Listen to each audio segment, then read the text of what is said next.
Assalamualaikum. I am your English teacher, Mr. Shafaqat Ali. Today we are going to discuss about active and passive voice.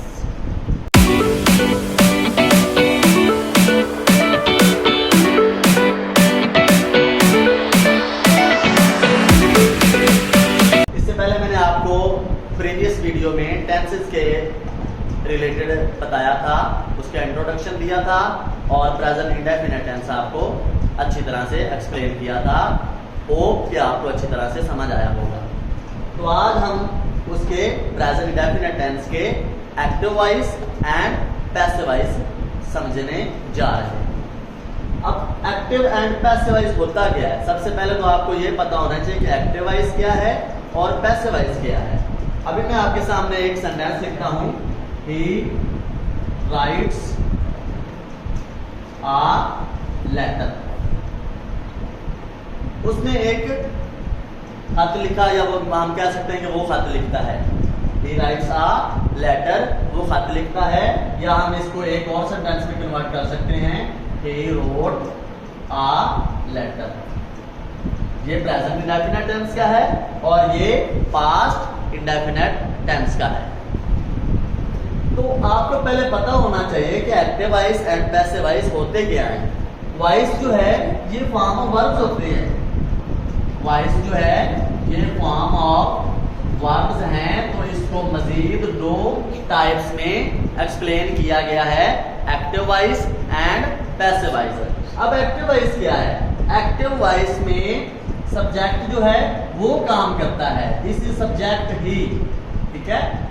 और passive voice में subject के लिए काम किया जाता है। एक्टिव वॉइस में, दोबारा रिपीट कर रहा हूं, एक्टिव वॉइस में सब्जेक्ट काम करता है और पैसिव वॉइस में सब्जेक्ट के लिए काम किया जाता है। जैसे कि एक सेंटेंस है, he writes a letter, it is called active voice. इसको पैसिव वॉइस में कन्वर्ट करने के लिए हम क्या करते हैं? A letter is written by me. A letter is written by him, ठीक है। ये इसकी ऑब्जेक्टिव केस है, एक ही जगह पे आप him का यूज कर सकते हैं। तो ये तो इसका इंट्रो हो गया। अब हम करते हैं प्रेजेंट इंडेफिनिट टेंस के एक्टिव एंड पैसिव वॉइस। तो उसके लिए आपको कुछ रूल्स हैं वो फॉलो करने होंगे। प्रेजेंट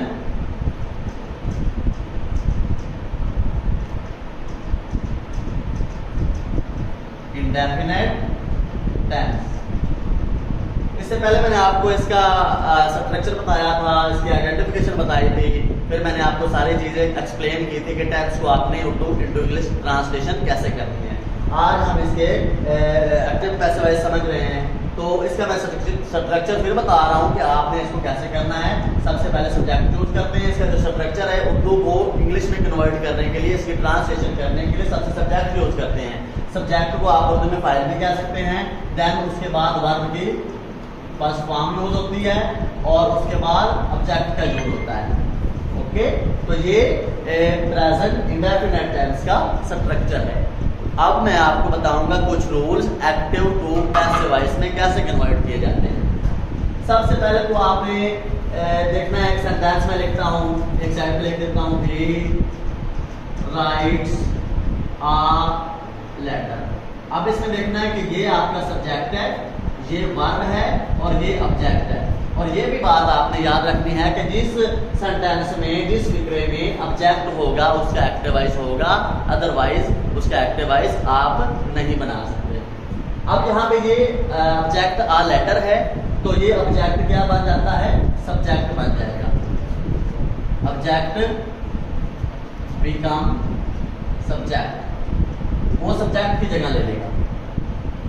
उसके बाद हेल्पिंग वर्ब इसमें यूज होगा, helping verb will be used. अब इसमें हेल्पिंग वर्ब यूज कौन से होने हैं? इज, एम और आर, ठीक है। अब सिंगुलर के साथ ही, शी, इट या कोई भी सिंगुलर नेम है उसके साथ हम इज लगाते हैं, आई के साथ एम लगाते हैं, we are, you are and they are के साथ आप आर का वर्ड यूज करते हैं एज अ हेल्पिंग वर्ब के तौर पर। तीसरा रूल जो है इसमें वो कौन सा है? तीसरे रूल में आपने क्या करना है, वर्ब की ये जो फर्स्ट फॉर्म है राइट्स, ठीक है, ये राइट्स है, ठीक है, सिंगुलर के साथ राइट्स, वर्ब की पहली फॉर्म है वो थर्ड फॉर्म में चेंज हो जाएगी। वर्ब की फर्स्ट फॉर्म चेंज इनटू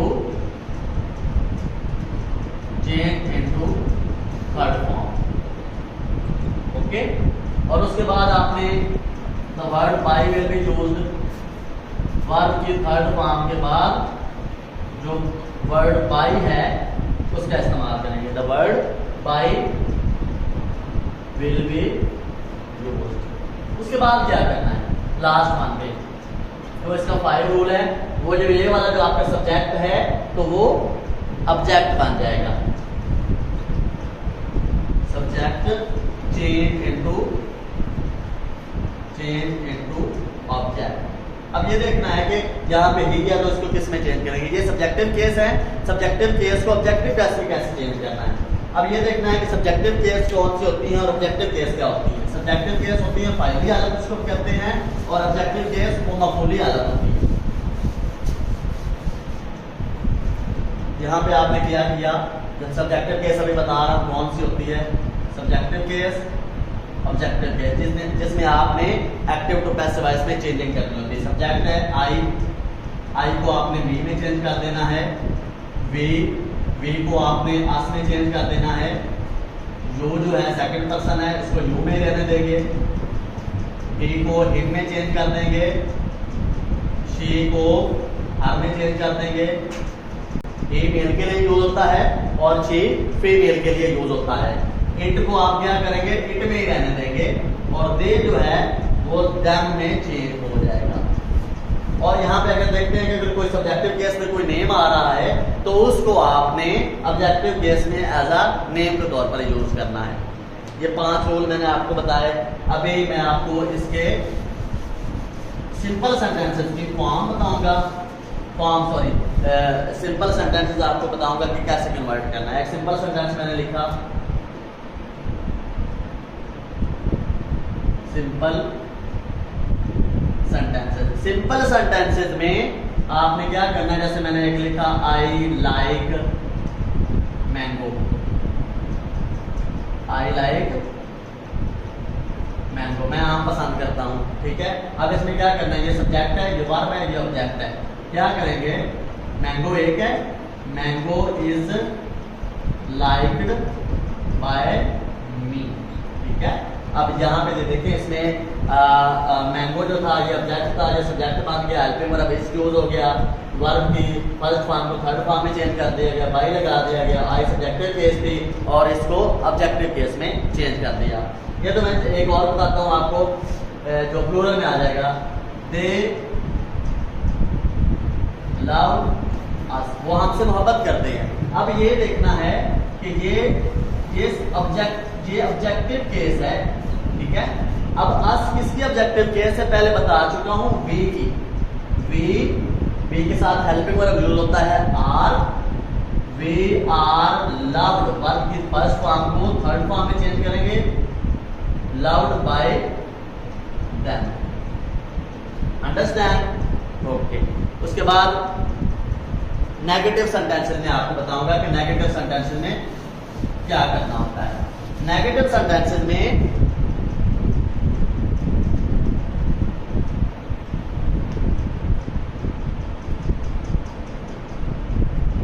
जब हम इसके नेगेटिव सेंटेंसेस बनाते हैं तो डू नॉट और डज नॉट का वर्ड यूज किया जाता है। जैसे मैंने एक सेंटेंस लिखा, I do not like mango, मैं आम नहीं पसंद करता हूँ। अब डू नॉट और डज नॉट जो होगा वो उसको रिमूव करके helping verb is am are के बाद नॉट लगा देंगे। जस्ट ये एक्टिव वॉइस है, इसको पैसिव वॉइस में कैसे करेंगे, mango is not liked by me, ठीक है। एक और एग्जांपल करवाता हूं, they do not love us, ठीक है। ये ऑब्जेक्टिव केस है, इसकी जगह पे आ जाएगा वी आर, एंड वी किस ज्यादा है तो इसके साथ जो हेल्पिंग वर्ब यूज होगा आर यूज होगा। We are loved by them. I hope कि आपको नेगेटिव सेंटेंसेस की भी समझ आ गई होगी। इसका इंटरोगेटिव पार्ट हम नेक्स्ट वीडियो में करेंगे। Thank you. अल्लाह।